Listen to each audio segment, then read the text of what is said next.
pessoal, olha só, eu quero pedir desculpa a vocês porque na semana passada não deu para mim fazer a gravação de um vídeo, porque foi uma semana de prova, muitas provas, e eu tive que ficar muito ligado nisso, então foi uma semana muito corrida para mim. Mas eu quero dizer para você que esse vídeo está muito legal, a palavra está muito boa. Assista, deixe seu comentário, tá ok? Comenta lá, vamos construir juntos esse canal. Um grande abraço para todo mundo. Olá, eu sou Cláudio 15 Dias, pastor, teólogo e formando em psicologia. No vídeo de hoje eu venho trazer uma palavra acerca de um texto que é muito conhecido biblicamente, mas que traz grandes reflexões para a nossa vida. O título é esse, ó, Assim foi nos dias de Noé. Todo mundo conhece a história de Noé, mas nós vamos pegar algumas peculiaridades que são muito interessantes. Vamos lá. Abra sua Bíblia aí no livro de Gênesis, capítulo 6, e nós vamos ler os versículos, a princípio, de 11 a 13. Diz assim a palavra de Deus: Ora, a terra estava corrompida aos olhos de Deus e cheia de violência.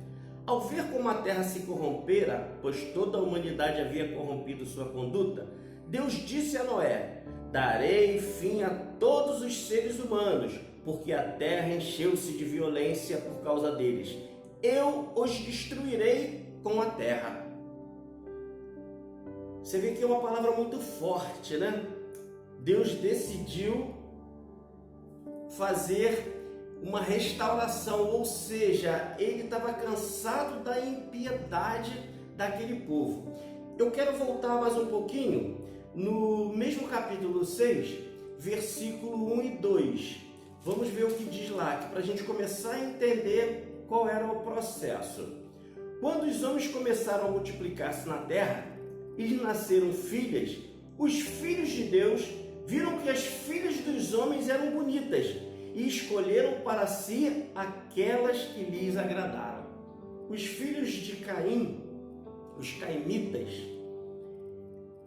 eles tinham filhas muito bonitas.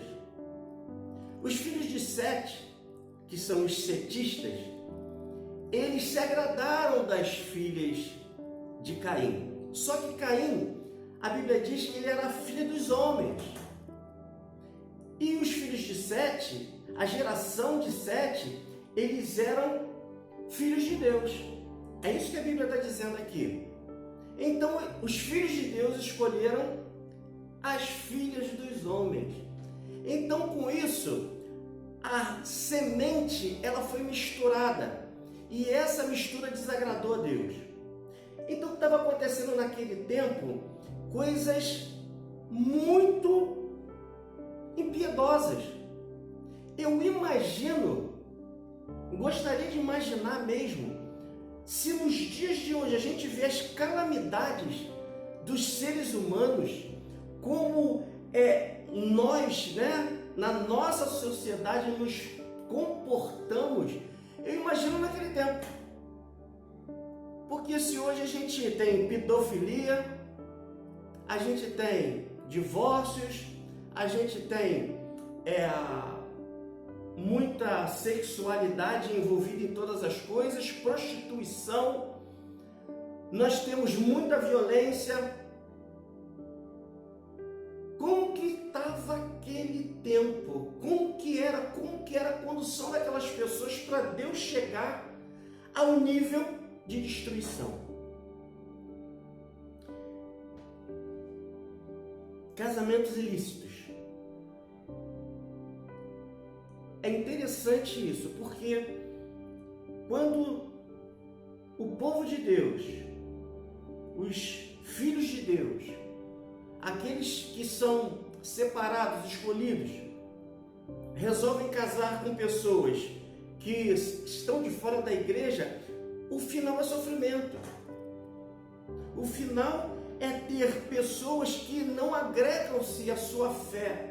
Então tem muitas mulheres hoje que não conseguem ir para a igreja porque estão num processo ali com seus esposos que o esposo não deixa, não permite, ou se vão escondida Mesma coisa são homens de Deus que casam com mulheres ímpias e no final eles acabam saindo, deixando o colo do Senhor, deixando a igreja, justamente porque foram influenciados. E nós nesse tempo, nós somos influenciadores e não sejamos influenciados.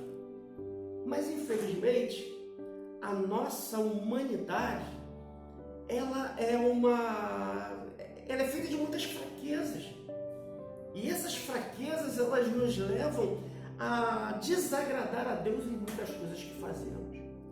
Eu vou continuar dizendo o seguinte, que o estado de impiedade da terra exigia o juízo de Deus.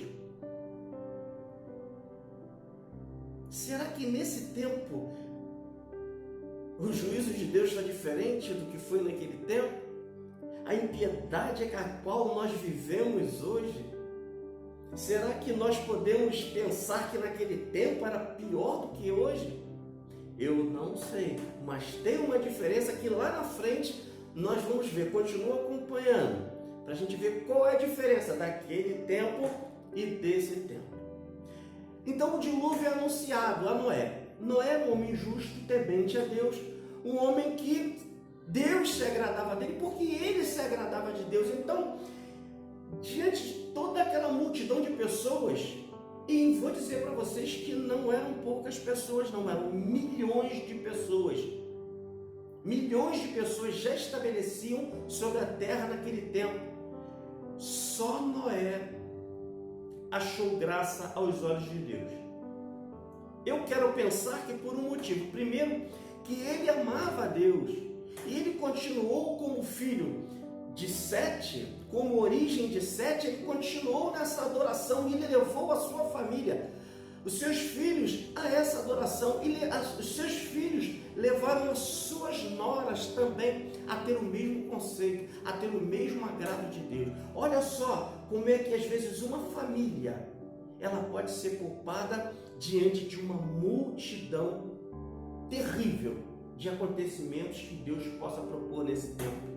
Então você cuida da sua casa, cuida da sua família, continua, sabe, operando dentro da tua casa, sabe, com hinos de louvores, com palavra bíblica, com oração, com culto no lar. Isso faz diferença. Quando na volta de Jesus, todas essas coisas elas serão analisadas. Não pense que você está sozinho nesse oceano, não.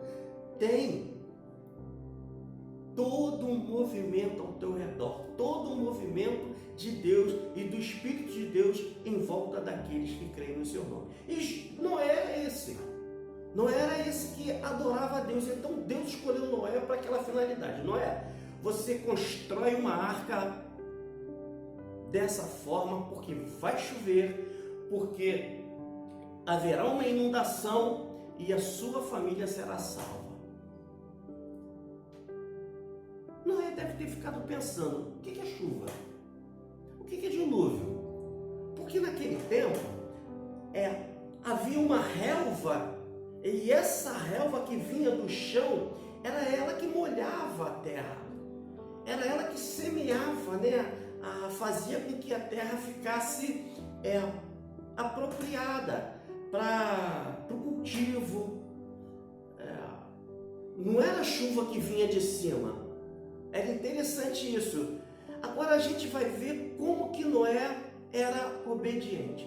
Mesmo não entendendo o que era chuva, como seria, o que era dilúvio, o que era inundação vinda do alto, Noé obedeceu. E Noé foi preparar aquela embarcação. Uma embarcação muito grande que Noé levou mais ou menos 100 anos preparando essa embarcação. Ele com a sua família. Mas Noé, ele era alguém que pregava o juízo e a justiça. E ele falava para o povo daquele tempo, olha, procurem se aproximar de Deus. Deus vai inundar a terra. Deus vai trazer grande dilúvio sobre esse local. sobre toda a terra, e vocês morrerão se não tiverem debaixo da mão de Deus. Voltem, retornem vocês que são setistas, né? que são da raiz de Sete. Vocês foram feitos para adorar a Deus.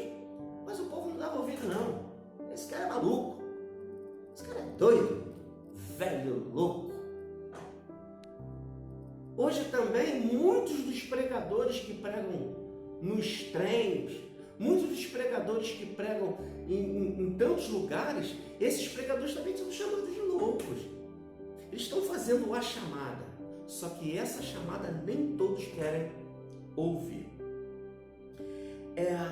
A pergunta que eu faço é: nós temos que entender o que Deus quer para realizar sua vontade ou fazer para entender? Esse é o papel da igreja.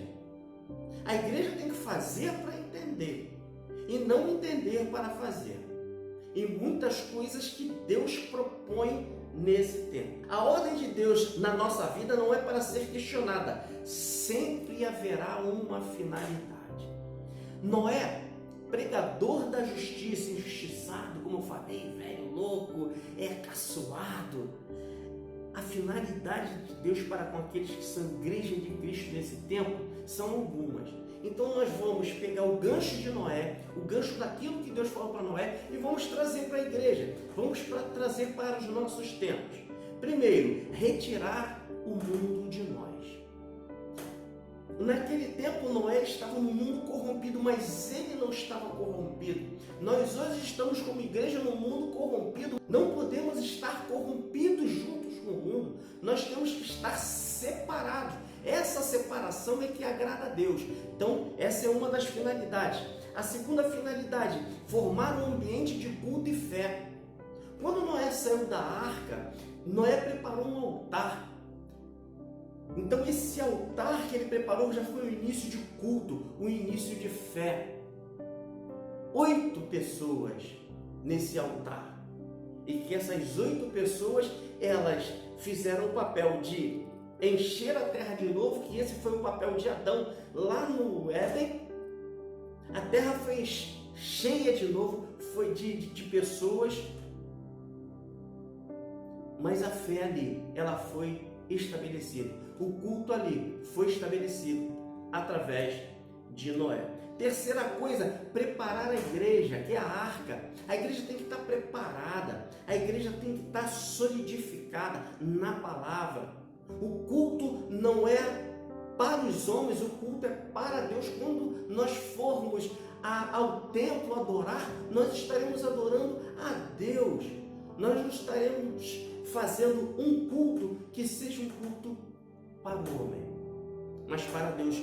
Hoje a gente vê muitas igrejas que estão corrompidas, estão fazendo culto para o homem, estão fazendo culto para agradar o homem. Na realidade, o culto é para agradar a Deus, é para agradar ao Criador de todas as coisas. A outra coisa, que é a quarta, é fazer do crente renovadores desse tempo.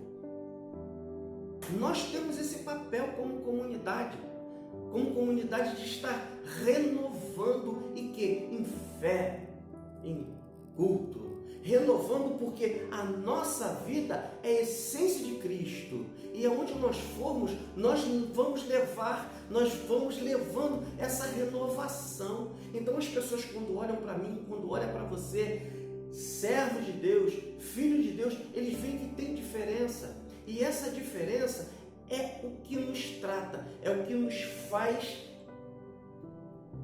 diante de Deus pessoas onde Ele se agrade. Você é igreja, nós somos igreja nesse tempo. E a quinta finalidade é receber as pessoas com o amor de Deus, aquelas que vêm até você.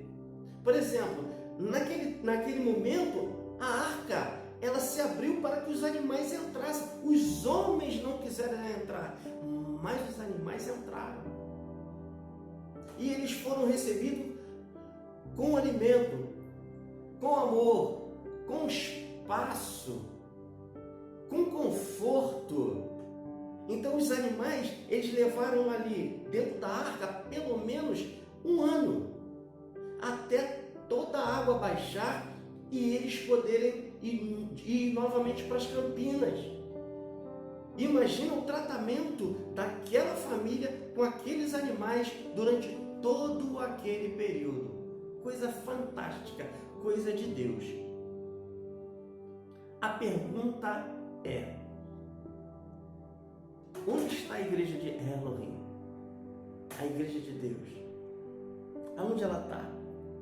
Como foi nos tempos de Noé, você é o pregador desse tempo. Você também vai ser injustiçado. Você também vai ser caçoado. Você também vai ser chamado de louco. Nós somos loucos. Eu digo o seguinte: eu sou louco por Jesus. Então essa loucura agrada a Deus. Isso é muito bom. Seja também louco por Jesus. Deixa que as pessoas te chamem de loucos. Não tem problema. Eu quero dizer para você que o novo dilúvio não se tratará de água, mas se tratará da volta de Jesus Cristo. Quando houver a volta dele, um caminho vai se abrir para os salvos, para aqueles que o amaram, para aqueles que entregaram a sua vida e entregaram a Cristo o senhorio de suas vidas. Então esteja preparado, porque esse tempo está próximo. A volta de Jesus está iminente. E dentro de pouco tempo, diante de tudo que nós estamos vendo, diante de toda a tecnologia que está se construindo no planeta Terra, vai ter um tempo que Jesus vai voltar e todo olho verá. E aí, toda língua confessará que Ele é Deus. Então prepare-se. Quem não crer em sua pregação ficará para trás. Depois que a arca fechar, já era. Assim foi nos dias de Noé. E assim será na vinda de Cristo. Eu e você, como igreja, nós precisamos estar preparados para aquele grande dia. Vai ser um dia de festa para nós. Vai ser um dia de regozijo para nós. Vai ser um dia maravilhoso, onde nós veremos a face do nosso Cristo.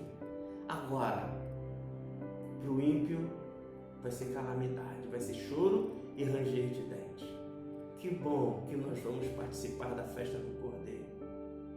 E eu quero dizer para você se manter com os pés no chão. Deus te abençoe.